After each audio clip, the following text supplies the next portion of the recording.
Bueno, hay muchos temas para conversar con Juan Castillo, a quien le agradecemos su presencia. Buen día, gracias por venir. Buen día, sin gusto.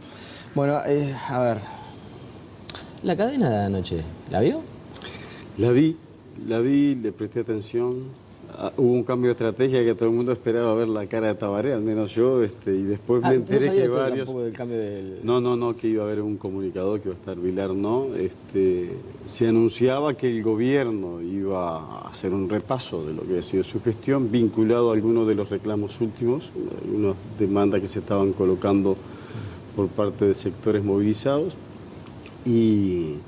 Y bueno, pero no se había dicho nunca si era el presidente de la República, si iba a ser algún ministro, y bueno, cuando apareció el comunicador. Pero claro, tiene más dinámica, más oficio obviamente para decir un montón de cosas en apretado tiempo y creo que lo que dice es un repaso de lo que ha resultado ser la aplicación de la política de este gobierno, ¿no? Desde diversos puntos de vista, tanto para la producción, separando la producción en sus distintos aspectos, en los distintos sectores, lo que ha sido la influencia de la política de Estado, la distribución de la riqueza, que para mí me parece que es uno de los temas más importantes. Si hay distribución de la riqueza, seguramente hay uruguayos que estén mejor. Claro. Bueno, la cadena, el contenido, en realidad, no me quiero quedar en el tema, me parece hasta una especie de anécdota el cambio de vocero. Pero, por ejemplo, la calle Pou decía como que el gobierno está en una especie de mundo paralelo. También la Rañaga se pronunciaba más o menos en ese sentido. Es decir, mucha gente que aducía que lo expuesto ahí por el gobierno era parte de una circunstancia cuasi irreal. Hacia el futuro, y usted como integrante del Partido Comunista, ¿cree que ya con la batería de medidas y con lo anunciado ya está? ¿Que alcanza para paliar la situación de algunos sectores productivos? Digo porque cada una de las medidas que se toma tiene un costo. Un costo fiscal, un costo para el Estado. Es así. Primero la afirmación última. Si del presupuesto de todo el año, del conjunto del país, requiere la atención en alguno de los sectores específicos, cualquiera de la sociedad, es obvio que hay que sacar de otros, ¿no? Eso hace a una política de mejora en la distribución de la riqueza que no está agotada en la agenda del Frente Amplio. Desde nuestro punto de vista, vos le preguntaste como comunistas, para nosotros no, obviamente. Hubiésemos preferido y vamos a seguir trabajando, insistiendo en mejorar la distribución de la riqueza. Para nosotros el país ha mejorado notoriamente en estos 15 años, 16 de gestión de gobierno. Desde el 2004 a 2005 han ido variando la aguja de la distribución de la riqueza, pero no todavía. Hay sectores del capital que siguen acumulando muchas ganancias. Nosotros cuando advertíamos de que en los sectores movilizados en el mes de enero, bajo el pretexto nombre llamado autoconvocados, pero firmado por 180 organizaciones. Debe ser la mayor autoconvocatoria con firmas que debe haber en el mundo, no hay otro antecedente. Se movilizaban, advertíamos que allí en la movilización seguramente se expresaban algunos pequeños y medianos productores, pero de verdad pequeños y medianos, o productores familiares que nosotros tenemos contacto, que nos reunimos y que los conocemos, en la que efectivamente deben tener problemas. Están pasando problemas y casi con seguridad deben estar haciendo números para ver si pueden pagar las tarifas públicas, las cuentas a fin de mes. Pero habían otros sectores que nada tenían que ver. Había sectores de que están pasando problemas desde hace algún tiempo, sector arrocero, sector lácteo está pasando problemas no solo en el Uruguay, en la región, en el mundo. Hay una variable, unos cambios de los precios a nivel internacional, en niveles de productividad distintos, la competitividad hacia todo esto, que es otro tipo de problemas.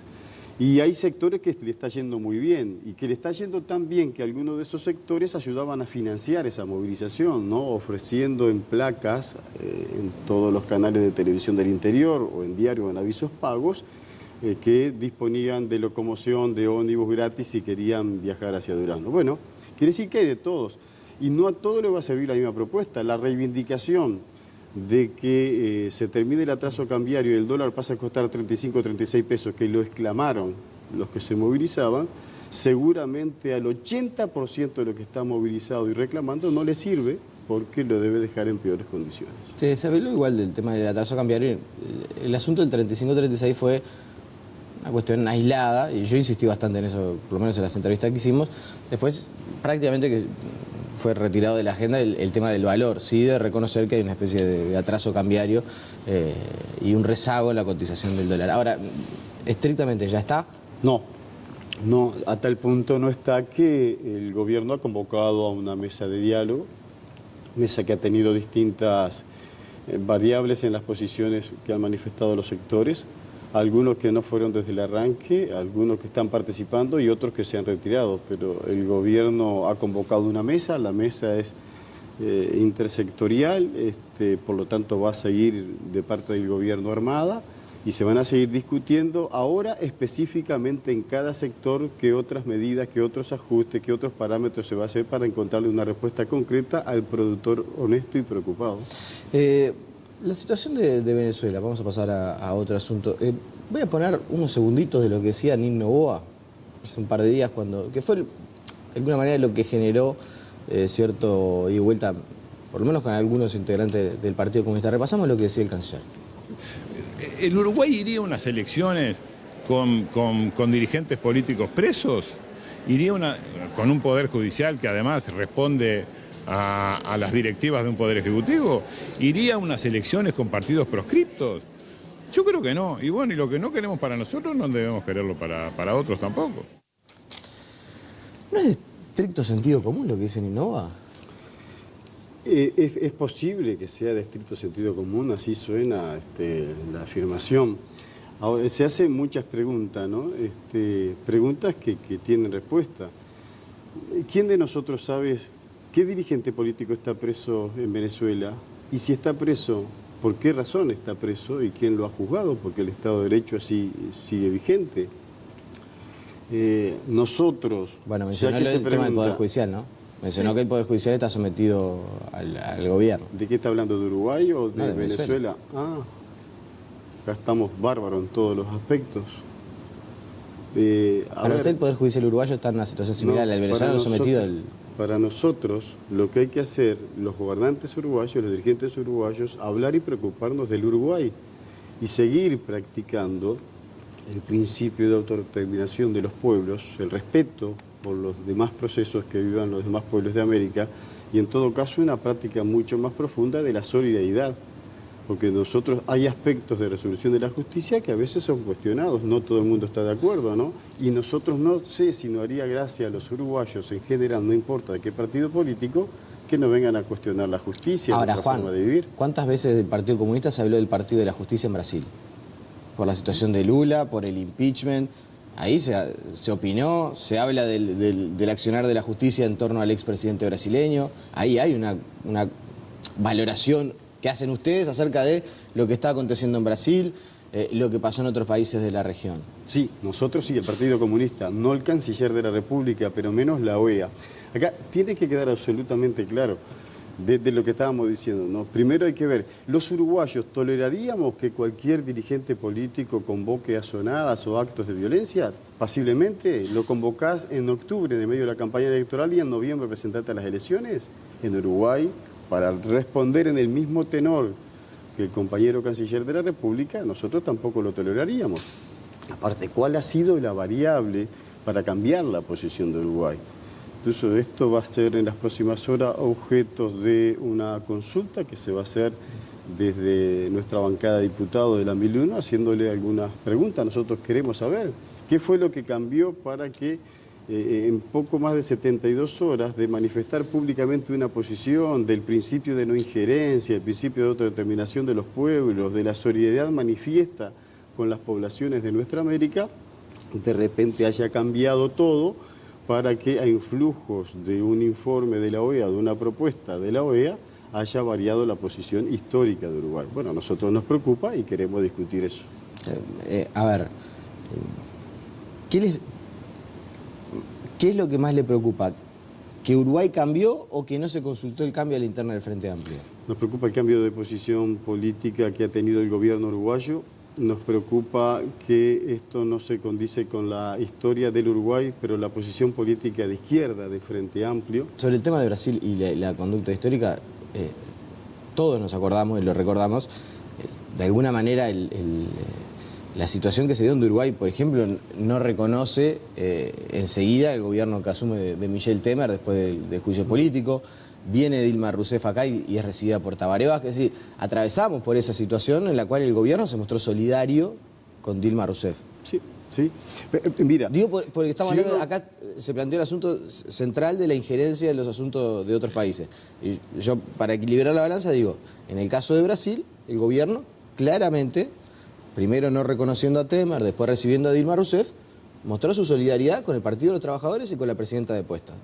En este caso, el canciller Rodolfo Noboa, es una situación que no es de ahora, ¿no? El gobierno ya desde hace algún tiempo, con lo que pasó dentro del Mercosur, con alguna... Es verdad que no participó, por ejemplo, de la actividad del Grupo de Lima, donde allí claramente se fue a declarar a esta persona no grata a Maduro, bueno, en fin.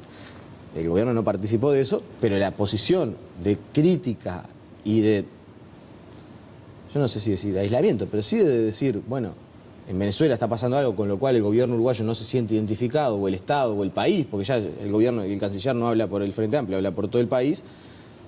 Parece ser una situación que o sea, no veo el gran cambio.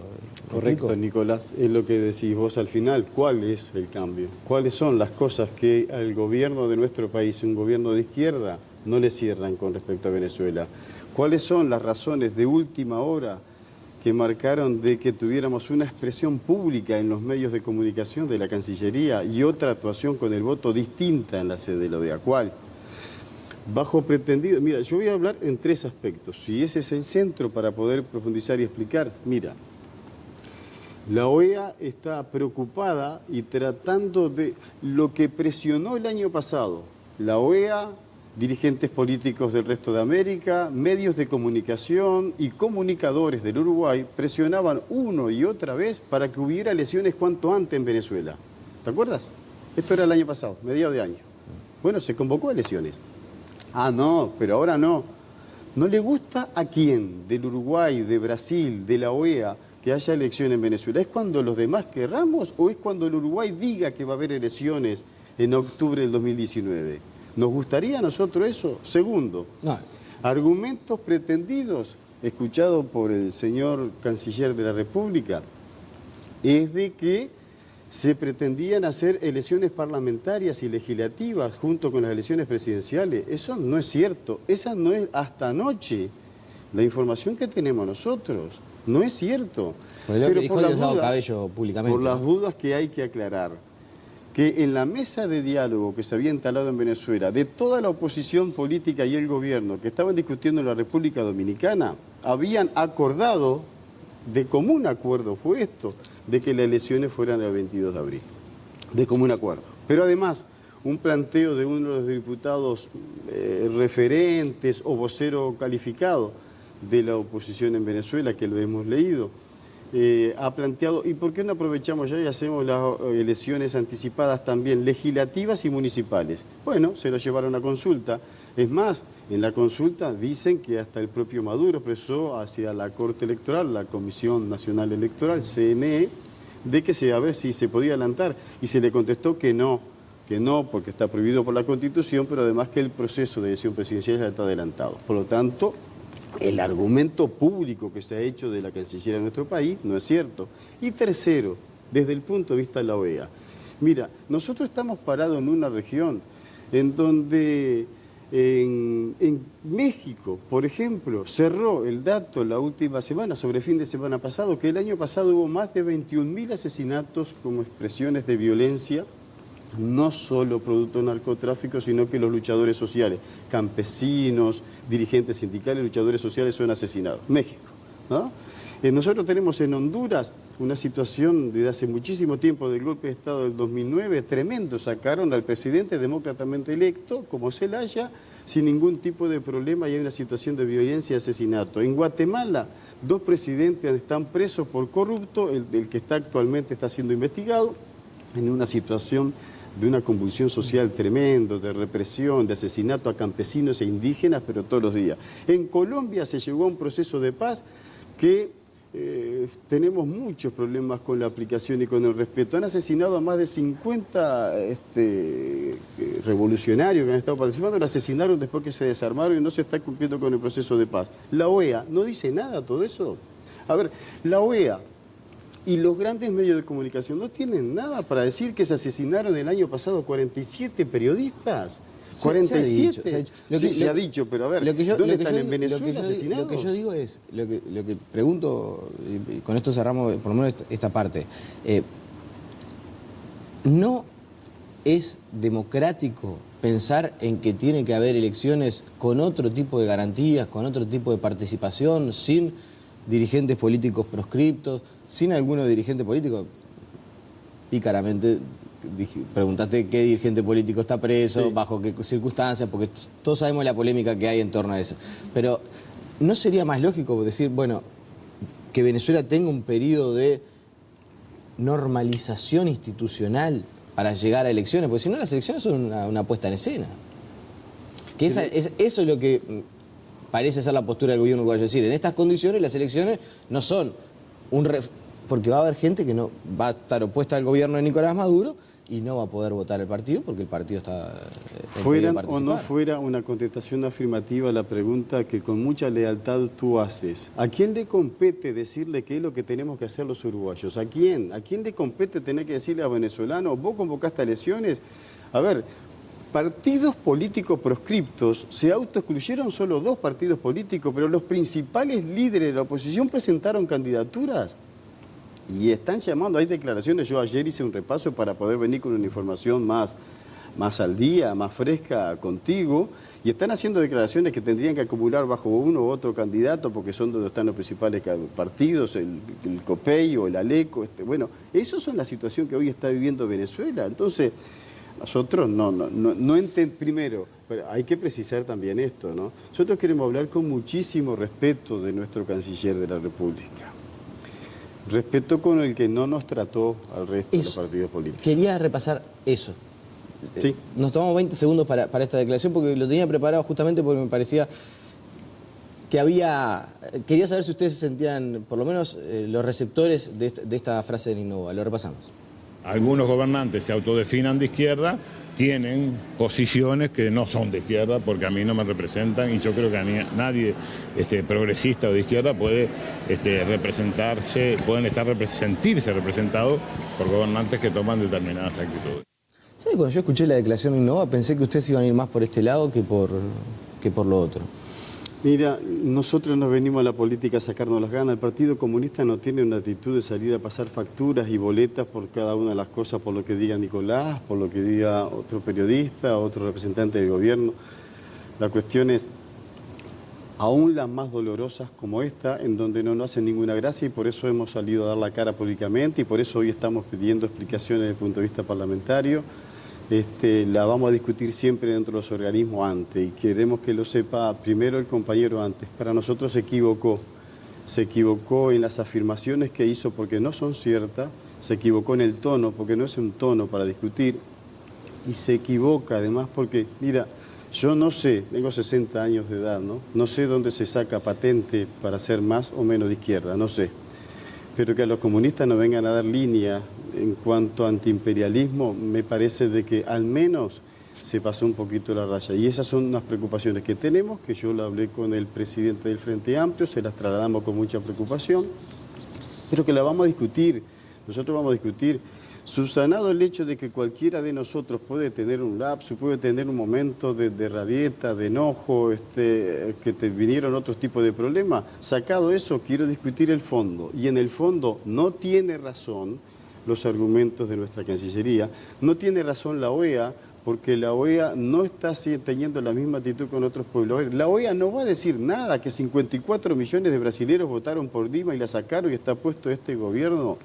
que pegó un golpe de Estado. Entonces, eso es lo que nos preocupa. Lo que pasa es que vamos a entrar en el tema de si fue que fue un organismo, una herramienta prevista en la Constitución. Entonces, si fue constitucional y después está... La misma Constitución de la República de Venezuela también prevé que haya elecciones. A Temer lo puso Dilma Rousseff. Pero no se puede, y Nicolás, Temer es el vicepresidente de Dilma Rousseff. No es discusión contigo, es discusión con el que polemiza. Claro, a ver, ¿cómo puede ser que en Brasil hay que dejar que haga lo que quiere Temer y la derecha con el golpe de Estado porque está previsto en la Constitución? Sin embargo, una Constitución que votó el pueblo en Venezuela, que convoca acto eleccionario y a comicios en esta forma, no le gusta al resto, la veo al resto de los países. No, Juan, lo que pasa es que había un poder legislativo en Venezuela que era dominado por los votos, también elegido por los venezolanos, sí, por la oposición, y el gobierno de Nicolás Maduro toma una determinación de formar una constituyente que le pasa por arriba a este poder legislativo, elegido también por venezolanos, y que ahora promueve un montón de leyes que... Porque la Constitución, la formación de la Asamblea Constituyente, en su formación, en los sectores sociales que se ven representados, favorece a las posiciones del gobierno de Nicolás Maduro. Entonces, desde el punto de vista democrático, hay un sector venezolano que se siente, llamémosle, excluido, bueno, más allá. Nosotros no practicamos esa política en Uruguay. Yo no veo a los líderes nuestros, a Larrañaga, hacer esas protestas en la calle. Ya le plantean el Frente Amplio, ¿qué va a haber? ¿Una instancia de discusión? El pedido de informes, ¿con qué objetivo es? Porque, a ver, generalmente cuando se hace un pedido de informe por parte de algún sector político puede terminar o derivar en una interpelación, por decir algo, ¿no? Sobre un tema se pide información, si la información no satisface, puede haber una interpelación. ¿En qué están pensando más allá del pedido de informe? No, en principio, nosotros venimos con esto, ¿no? Ni bien escuchamos las palabras del canciller, del señor canciller, no nos gustó, salimos a dar nuestra opinión. Esas palabras no nos representan a los comunistas, pero que además se contradice con decisiones que ha tomado el Frente Amplio. Pero como hizo argumentos públicos que nosotros hasta la noche de ayer no hemos podido corroborar, le hemos hecho un pedido de informe para ver, porque seguramente debe tener alguna línea argumental y no la del triste papel que está haciendo Almagro como delivery del imperialismo, ¿no? Porque en realidad le está haciendo pasar tanta vergüenza a todo el mundo, así que...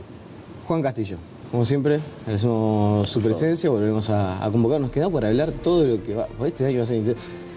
Usted pasa a estar en la dirección de trabajo al Parlamento, que no sé por qué, ni siquiera lo hablé nunca, pero me suena que no le debe gustar tanto el tema de estar sentado ahí en el recinto, pero si habrá cosas para negociar este año. Sí, presupuesto. Mucho, rendición de cuentas, 173 mesas de negociación colectiva. ¿Se tendría que negociar algo a las pautas salariales? Se viene conversando, siempre se conversa en la previa para tratar de colocar una propuesta un poco más compensada, equilibrada. Le agradecemos su presencia, así que lo volveremos a invitar. La pausa y seguimos con más noticias.